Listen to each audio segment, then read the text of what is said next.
देखिए, ऐसे बहुत सारे प्रश्न मैंने देखे जहाँ पर लोगों के द्वारा ये पूछा गया था कि हमारी पत्नी का किसी अन्य के साथ अवैध संबंध है, तो क्या ऐसी अवस्था में हमें मेंटेनेंस देना पड़ेगा?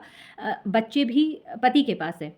देखिए, ऐसे बहुत सारे आजकल मामले आ रहे हैं जहाँ पर पति-पत्नी के मध्य कोई तीसरा व्यक्ति आ जाता है।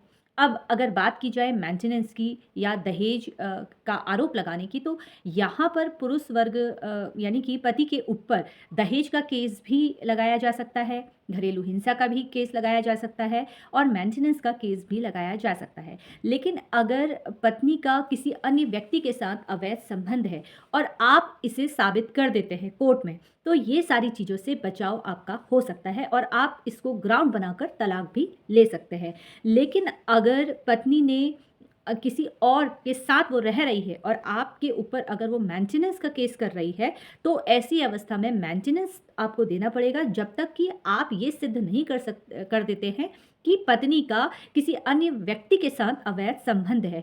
क्योंकि अडल्ट्री को साबित करने के लिए, अवैध संबंध को साबित करने के लिए आपके पास एविडेंस का होना बेहद ज़रूरी है। यानी कि आपके पास स्ट्रॉन्ग एविडेंस होना चाहिए। सिर्फ़ मात्र ये कहकर कि मेरी पत्नी किसी अन्य व्यक्ति के साथ बातचीत करती है, किसी के साथ पार्क में बैठी है या उनका किसी अन्य व्यक्ति के साथ कोई मेरे पास फ़ोटो है।